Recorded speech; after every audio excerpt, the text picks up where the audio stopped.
sabi ko na malaki na mga anak ko, tinatanong nila sinama nila. Nakinaasa lang ako eh, ikaw na ibunga.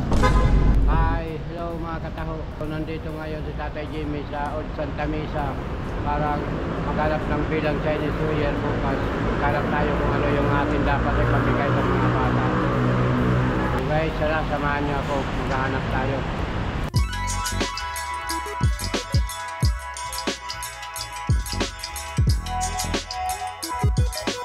Go tayo ngayon sa paghanap ng tikoy. Pero kung mahal, hanap na tayo ng ibang pamigay. Bilang Chinese New Year bukas. Tara, try natin maghanap sa iba. Wala pala dito sa SM. So wala tayong makita sa SM. So lumipat kami ngayon dito sa Pagpalong para maghanap kung pwede natin bilhin. Para may pamigay sa mga bata na Chinese New Year. Alam niyo na kung paano ito. Paano yung ganito? Dito magkano? 20 isa. Aben. Dito kami ngayon sa Mesang Palok, Palengke. At dito tayo bumibili ngayon ng mansanas bilang Chinese New Year bukas para ipamigay natin sa mga kabataan na nag-ano ng Chinese New Year.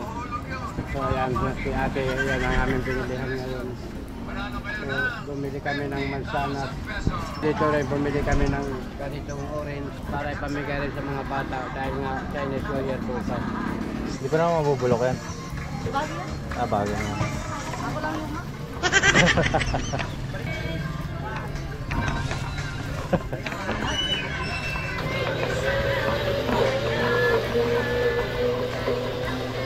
Hindi ka na maganda. Maganda naman lahat eh. Pati yung nagtitinda. Pakyaw ah. Mas magkano lahat natin? Thank you. Merry Christmas.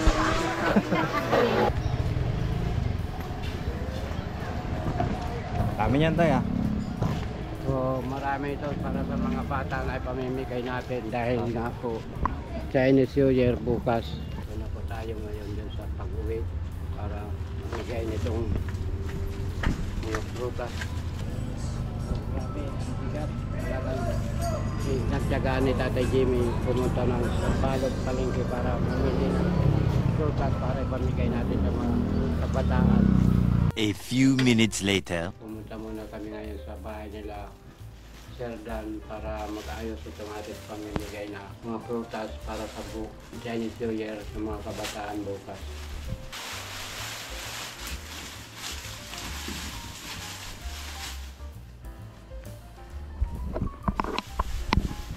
Saan dahilan tayo kung bakit namimigay ka ng prutas?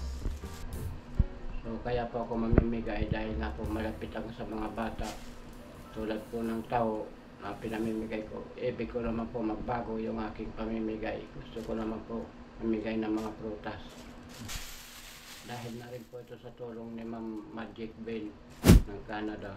Kaya naisipan ko mamigay ng mga prutas para sa mga kabataan na nag-aantay ng kanilang Chinese New Year para bukas.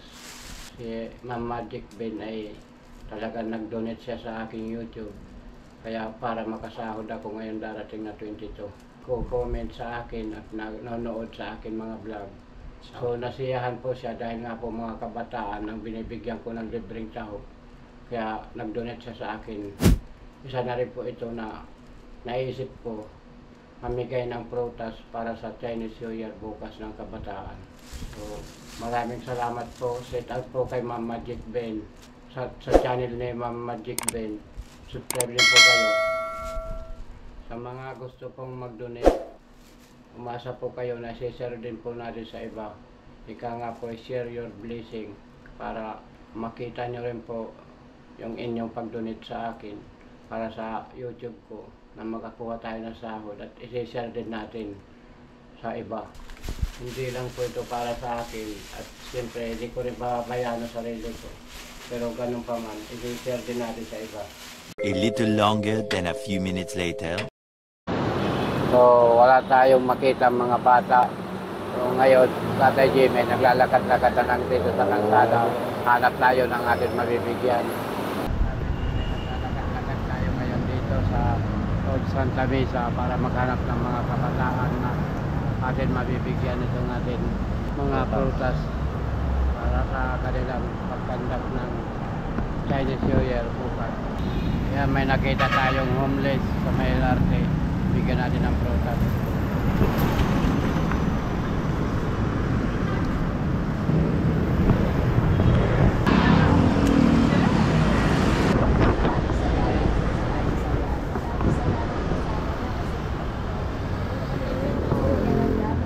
Alagaan mo po ang anak mo. Alin? Oo, mali. So, sana po matulungan niyo ako ay physically ko po ay gusto ko na malakala ko din ako kasi second kaya po Ano mo pangalan niyo? Maria Grace alias Abby po ako dito pero parang alam ko ko rin kasi may stroke po. May stroke po kayo. Nasaan na po yung asawa niyo? Wala na po. Anak niyo po siya? Wala bago na po. Kaya po matulungan gusto ko sana kahit kayo natulungan po buhay namin. Gusto ko ay dahil ganito po ako nangangalakad po ako wala lang po nagandaan lang sa po po ng Pasko nag-ubus kami habang nangangalakad kami mga nagbibigay ako balak kong dindala si Galileo ano ninakaw ko yung Ninakaw? side po pinanahilahan may kompleto na sa iuulong at buhay namin gusto ko kasama yung sa kong anak sa Baldasan. Hindi niyo na po siya nakakausap. Kailangan manood kami ng paayos kaya okay na sa akin kakaloon sa ano yung tutupagin sa bawat na ako Nanakaw pa. Ang hirap naman niya. Sige, tatry natin mahanap na. pwede po ba visual ko po makakailang kahit si sabi ko po ay gusto ko kasi yung pinatulong kasi Sige po. gusto I-ano ko mo? sana kay Rapid Tool Therapy tool pa. ay gusto ko kahit balik na umpisa nga lang po ay na po yung naman ko po ay namin sa kali ay bihit po ako tumataguyod kahit nahirapan ako nangangalakal ako kaya lang po sa kaso mga palad pero nung kawan na binubukog ako nasa ako ko ng bibig parang ito pumunta ako kay Rapid Tool po hindi ako ng tulog para makakuha kami ng puhunan. Sige po. Sabi sa akin Rapid Tool doon kasi dahil ano yung tawag dito yung COVID hindi pwede kailangan tulad nyo na kayo makita sa akin tutulong kasi kayo hindi ko po kayo nagsimba ako bago sana may makita sa akin kasi hirap na po ako sa akin oo talagang sa ubo na lang ako okay yung mga salarin mo pero mahal ako ng Diyos dahil bawat tiling ko, Panginoon, gabayan mo ko sa bawat akbay ko. I-schedule ko sa alam nyo. Pero tinalang beses ako tinakbo. 3 beses na may stroke na rin. Pero lumalaban ako dahil sa bubuan ng buhay. Kailangan ko pabuhan nun. Kaya idol po. Alam kawa nila po. Idol kita. Marami po kayo nagtulungan. Siguro naman po masikip po po. Natulungan nyo dahil ako po yung hindi naman po ako totally nang hindi. Ako po yung nangangalakal. Pag napapagod bigla po ko na yung patay. Pero lagi ko po hawak ko na sa yung sa bahan po kalad yung kaniticycle po namin. Hindi nakakaw pa. Ng Pasko po, habang nakakalakal kami. May maling bibigay sa amin pera. Inilipon ko pati mga grocery. Nalala ko nga po magtinda. Nabigo pa po ako. Pero ang taong iwala sa Bible po yun ay ang taong nakaabi. Kasi hindi papalain. Hindi mo natutulungan Diyos. Pero eto, kahit pa paano nakakala siya sa araw-araw. Pero sana sir, blessing talaga ng Diyos sa laban. Pero hindi na magagaling na sa laban tapos talagang hirap na po. May ganda po ako kaya Rapid Tool po, pwede po ba? Sige, tay. Meron daw siyang kanta kay Rapid Tool po. Sinanay na stroke. Mayroon po siyang isang anak. So, wala po siyang asawa kaya nangangalakal sa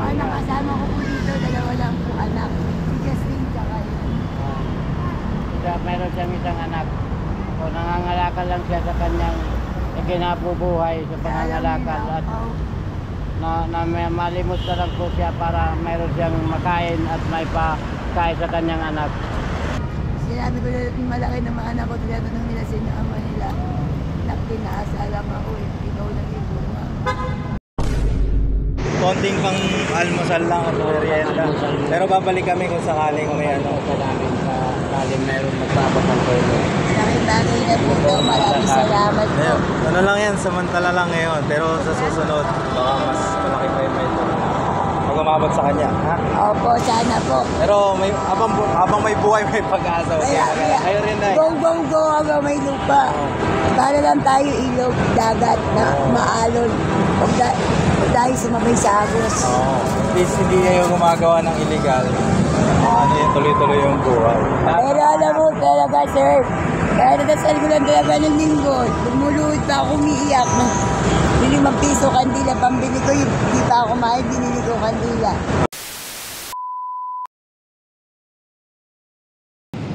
Sa nakita ko kalagayan ni nanay, talagang karapat-dapat si nanay matulungan. So sana sa mga gusto kong tumulong, mga pagpabot lang po kayo ng tulong, makikita nyo rin at iba-vlog natin yung para iabot natin kay nanay yung aabot yung tulong para kay nanay.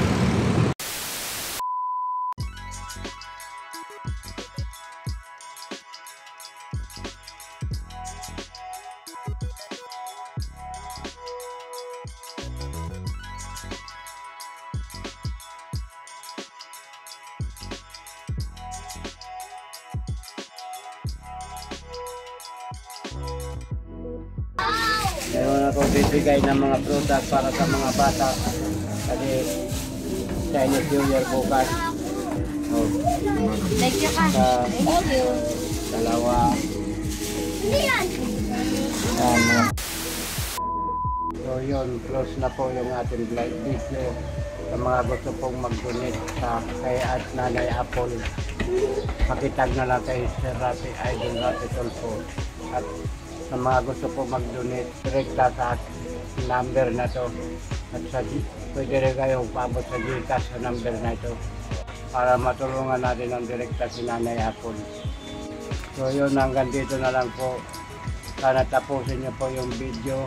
Share, like, comment, at pag-click ang notification bell para lagi po kayong updated sa mga gagawin kong video. Subscribe mga kataho. Hanggang sa muli, Happy Chinese New Year, Happy Mandaluyong. Maraming salamat po. Bye-bye.